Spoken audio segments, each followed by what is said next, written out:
샬롬, 주님의 이름으로 사랑합니다. 내동 장로교의 이필호 목사입니다. 여러분, 오늘 또 말씀을 통해서 만날 수 있는 시간이 있어서 참으로 감사하고 고맙습니다.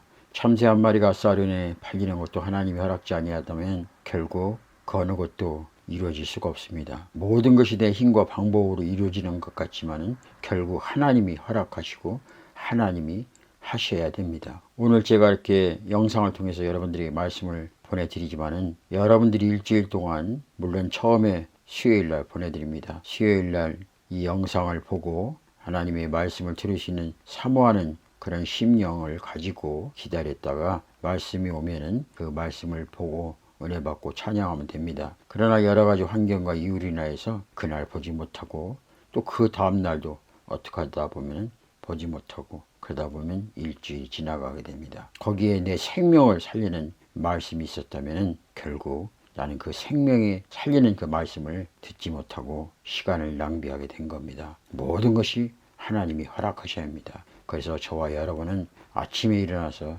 주여 오늘 또 악한 마음의 사단이 나를 틈타지 못하고 오직 하나님이 말씀만 주야로 묵상할 수 있는 모든 우선순위가 하나님을 만나는 시간이 되게 되려고 간절히 사모하는 마음으로 기도할 때 하나님께서 우리에게 그 주어진 시간 속에 세밀한 음성을 우리가 들을 수 있습니다. 오늘도 여러분들 주의 말씀을 사모하는 이 시간 되기를 간절히 소망합니다. 기도하겠습니다. 할렐루야, 여호와를 찬양하라. 오늘도 우리의 삶의 현장에서 주님을 찬양하길 원합니다. 목마른 사슴이 신의 물을 찾아 갈급하듯이 내 영혼이 목이 타들어가서 지금 이 물을 마시지 아니하면 나는 죽을 수밖에 없다는 그런 심정으로 물을 기다리고 사모합니다. 주님, 그 목마른 사슴처럼 우리들도 말씀을 사모하는 이 말씀 없이는 이 세상을 살아갈 수가 없습니다. 아니, 오늘 한 발짝도 움직일 수가 없습니다. 주여, 말씀하여 주시옵소서. 제가 듣겠나이다. 이런 사모한 마음이 우리 마음속에 가득하게 하여 주시옵소서. 그래서 그 말씀 부여잡고 말씀이 원하시는 대로 우리가 살아가게 하시고 성령이 역사하는 대로 우리가 행동할 수 있도록 도와주시옵소서. 오늘도 우리 믿음의 식구들 어느 곳에 있든지 주님께서 주시는 이 말씀, 하나님이 나에게 주셨다는 그 믿음을 가지고 그 말씀에 순종해서 하나님 보시기에 가장 아름다운 모습, 하나님 보시기에 힘이 좋았다라는 그 모습으로 살아가기에 부족함 없도록 성령님 역사하고 인도하여 주시옵소서. 오늘 또 부족한 종 말씀 전합니다. 성령님 도와 주시옵소서. 감사하며 예수님의 이름으로 기도합니다. 아멘. 오늘 하나님께서 우리에게 주시는 말씀 봅니다. 고린도후서 10장 7절 말씀입니다. 제가 하나님 말씀을 봉독해 올립니다. 너희는 외모만 보는도다. 만일 사람이 자기가 그리스도에게 속한 줄을 믿을진대 자기가 그리스도에게 속한 것 같이 우리도 그러한 줄을 자기 속으로 다시 생각할 것이라. 아멘. 고린도 교회에 거짓 교사가 침투했습니다. 영적 전쟁입니다. 그 당시 고린도 지역에는 수사학이 발달했습니다.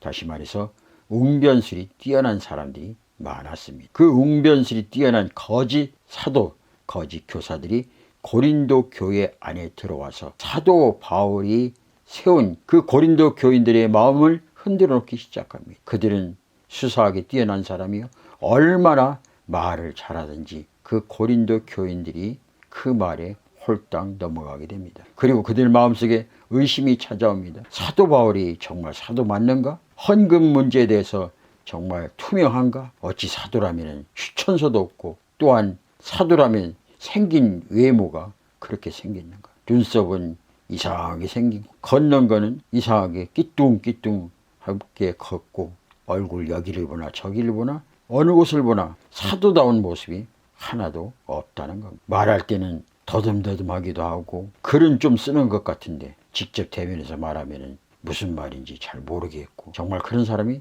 사도가 맞나. 의심은 의심에 꼬리를 물고 계속해서 의심하게 되고 결국 그렇게 뜨겁고 사랑했던 그 고린도 교인들의 주님 사랑하는 마음과 사도 바울을 사랑했던 그 마음들이 점점점 식어들게 되는 것입니다. 이런 상황에서 고린도인은 그 거짓 교사들에게 말합니다. 그 거짓 교사들은 어떤 사람인가? 자기네들이 정말 그리스도 안에 있다고 말하면서 스스로 자화자찬을 합니다. 자기 잣대를 가지고 자기를 칭찬하고 잘났다고 그렇게 떠들어댑니다. 그렇다면 정말 그리스도를 나의 구주로 고백한 자라면 자화자찬할 수가 없습니다. 자기 자랑을 해서는 안 됩니다.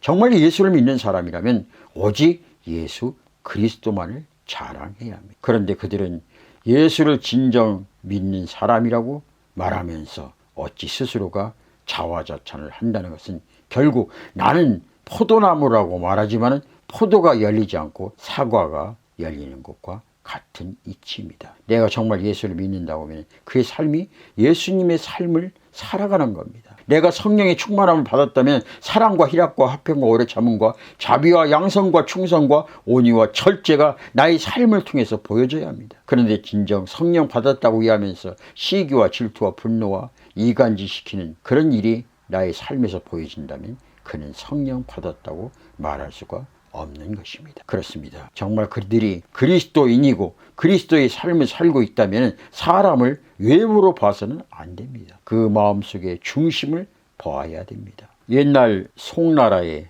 법문공이라는 사람이 살고 있었어요. 그 사람이 그 동네에 아주 유명하다는 관상쟁이를 찾아갔습니다. 가서 물어봤습니다. 제 얼굴을 보고 제가 재상이 될 수 있는지 한번 봐주십시오. 그렇게 이야기했더니 이 관상쟁이가 말하기를 당신의 얼굴을 보니 당신은 재상이 될 수가 없어. 그렇게 말했습니다. 이 법문공이라는 사람은 그 말을 듣고 한참 동안 고민하고 생각을 하다가 집으로 돌아가다가 이 관상쟁이를 다시 찾아왔습니다. 그리고 다시 이렇게 묻습니다. 여보시오, 그렇다면 내가 혹시 의원이 될 수 있는지 내 관상을 좀 봐주시오. 그랬더니 이 관상쟁이가 이렇게 말합니다. 아니, 왜 의원이 되려고 하십니까? 그러니 법문공이 그에게 이렇게 말합니다. 도탄에 빠진 백성들을 건지기 위해서 재상이 되고 싶었는데 안 된다고 하니 병고에 시달리는 의원이 되고자 그렇게 물어봤소.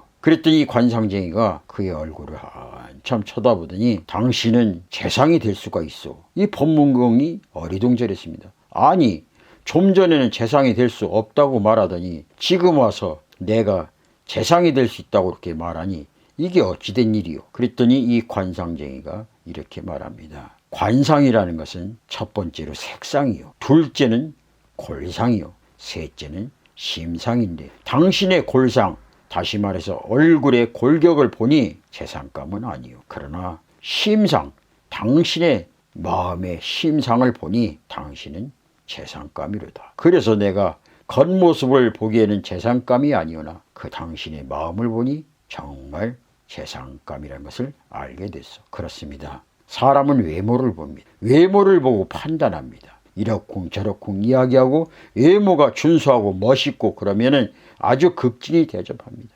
그러나 외모가 준수하지 못하면 사람들은 천하게 됩니다. 우리를 사랑하시는 그 하나님께서는 우리를 외모로 보지 않습니다. 사무엘상 16장 7절에 보면 여호와께서 사무엘에게 이르시되 그 용모와 신장을 보지 말라. 내가 이미 그를 버렸노라. 나의 보는 것은 사람과 같지 아니하니 사람은 외모를 보거니와 나 여호와는 중심을 보느니라. 이렇게 말하고 있습니다. 이야기는 어떤 이야기입니까? 이스라엘의 왕을 세우는데 사람들은 용모가 준수한 자를 봅니다. 그러나 하나님께서는 외모를 보지 않고 그 마음의 중심을 보기에 사람들은 사울 왕을 이스라엘의 왕으로 뽑았지만 하나님께서는 다윗 왕을 선택했던 내용들입니다. 그렇다면 나의 구주가 되신 우리 예수님은 어떠십니까? 그분이 왕궁에 오셨습니까? 아닙니다. 말구에 오셨습니다. 우리가 이미지를 통해서 보고 있는 그 예수님의 사진은 너무나 아름답고 준수하고 핸섬합니다. 그러나 실질적으로 예수님의 모습은 어땠는지 얼마 전에 인터넷에서 예수님의 얼굴이 공개된 적이 있었습니다. 아마 그 모습은 이사야 선지자가 53장 2절에 말씀하신 그 말씀과 동일할 것으로 보여집니다. 이사야 선지자는 예수님의 모습에 대해서 이렇게 말씀하고 있습니다. 그는 주님 앞에서 마치 연한 순과 같이 마른 땅에서 나온 싹과 같이 자라서 그에게는 고운 모양도 없고 훌륭한 풍채도 없으니 우리가 보기에 흠모할 만한 아름다운 모습이 없다. 하나님께서는 죄악 많은 우리들 위해서 이 땅의 인카네시에서 육신의 몸을 입고 예수님을 오실 때 아름답고 준수한 모습이 아니라 모든 사람들이 보기에 흠모할 만한 것 한 것도 없는 그런 모습으로 우리에게 찾아와 주셨습니다. 사랑하는 우리 믿음의 식구 여러분, 저와 여러분이 진정 하나님의 사람이고 예수를 믿는 사람이라면 사람들을 바라볼 때 외모로 보십니까? 아닙니다. 그것은 거짓 선지자들입니다. 자기네들이 예수를 믿는다고 말하면서 자기 스스로 자화자찬하면서 사람을 바라보며 외모를 보게 됩니다. 그는 그의 말과 행함이 다릅니다.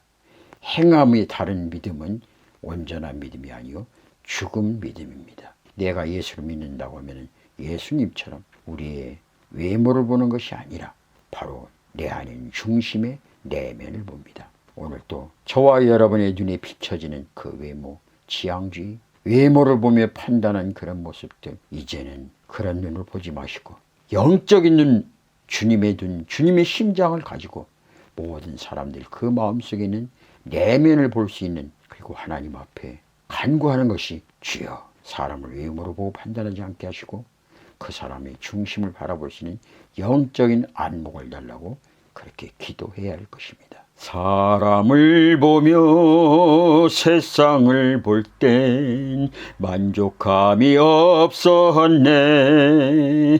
나의 하나님 그분을 뵐 때 나는 만족하였네. 저기 빛나는 태양을 보라. 저기 서 있는 산을 보아라. 천지 지으신 우리 여호와 나를 사랑하시니 나의 하나님 한 분만으로 나는 만족하겠네. 동남풍아 불어라. 서북풍아 불어라. 가시밭에 백합화 예수 향기 날리니 할렐루야 아멘. 가시밭에 백합화 예수 향기 날리니 할렐루야 아멘. 할렐루야 아멘. 사랑의 주님, 저는 지금까지 예수를 믿는다고 하면서 사람을 바라볼 때 외모를 보게 됩니다. 잘생겼느니 못생겼느니, 강단에 서서 말씀을 전할 때는 하나님은 외모를 보지 아니하시고 우리 마음의 중심을 본다고 강력하게 말씀을 선포하면서 부족한 종은 내 아들의 아내 될 사람은 예뻤으면 좋겠다. 키도 크고 날씬하고 누가 보더라도 한 번 더 쳐다볼 수 있는 그런 미모를 가졌으면 좋겠다는 마음이 내 안에 있습니다. 이왕이면 돈도 많고 명예와 권력도 있고 모든 스펙이 짱짱한 그런 며느리를 얻었으면 좋겠다는 것이 내 안에서 솔직한 마음입니다. 그렇다면 나는 거짓 선지자와 다를 바가 없음을 이 시간에 고백합니다. 오 주여 용서하여 주시옵소서. 주님은 나를 외모를 보았다면 어찌 하나님께서 나를 주의 종으로 삼을 수 있겠는가. 어느 곳 한 곳 내놓을 수도 없는 이 몸, 그러나 주님께서는 부족한 종의 마음을 보시고 누구보다도 몸부림치며 누구보다 애원하며 간구했던 주님의 사랑을 원했던 이 부족한 종 불쌍히 보시고 긍휼히 보시고 나를 주의 종으로 삼아주신 그 주님, 주님께서 나를 외모로 보셨다면 나는 이미 죽은 자입니다. 주님께서는 나의 외모를 보고 쓰셨다면 나는 이미 죽은 자입니다. 그러나 하나님께서는 외모를 보지 아니하시고 중심을 보기에 나 같은 죄인 살리셨기에 너무나 감사하고 너무나 감사해서 주님의 길을 따를 뿐입니다. 오 주여, 저뿐만 아니라 우리 모든 믿음의 식구들 누구를 만나든지 누구를 대하든지 하나님이 보내주셨고 하나님이 선택하신 분이라면 외모를 보지 아니하고 중심의 마음을 보시는 영적인 안목과 주님의 아름다운 사랑을 우리 모두가 본받을 수 있도록 주여 마음의 문을 열어주고 영의 눈을 열어주셔서 모든 사람을 바라볼 때 그 사람 마음을 바라볼 수 있는 그 영적인 능력을 허락하여 주시옵소서. 감사하며 예수님의 이름으로 기도합니다. 아멘.